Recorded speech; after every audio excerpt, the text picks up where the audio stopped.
係喎，其實做藝人都真係好唔容易嘅喎，大家俾啲掌聲佢哋好唔好啊？多謝你哋。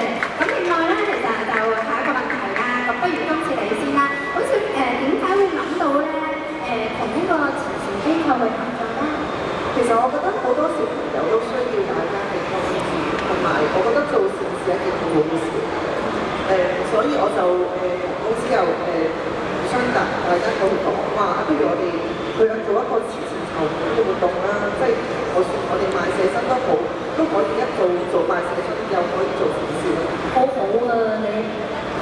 同埋咧，我覺得真係好多人都覺得外在嘅環境佢會影響一個人好多，咁但係我哋有主題啊，入邊背書入邊，咁然之後我哋就要擺好多佈施，然之後都係我哋冇嘗試過嘅，因為我哋可能做白可樂，但係本身我哋兩個性格係比較高啲嘅，係我有你同埋天氣問題啦，將同業會議嗰時候，我記得我買咗。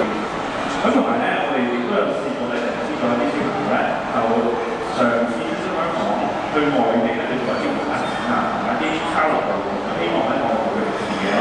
咁所以一直住有喺各位支持啦，咁亦都多謝兩位阿姐嘅資助啦，咁我哋都會將佢錢嘅收入咧去交俾有需要嘅小朋友。多謝晒。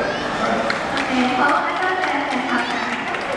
其實我想你留步啦，咁帶埋我哋4位一個生活與兒童教育資助計劃4位學生同學。好啊，有請我哋4位小朋友，歡迎阿姐。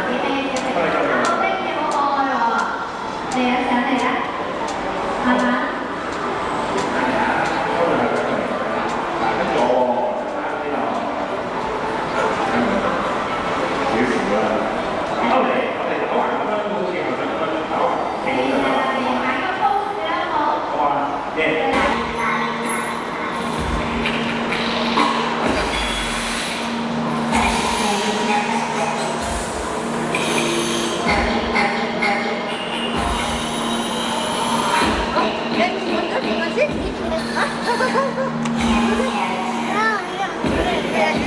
就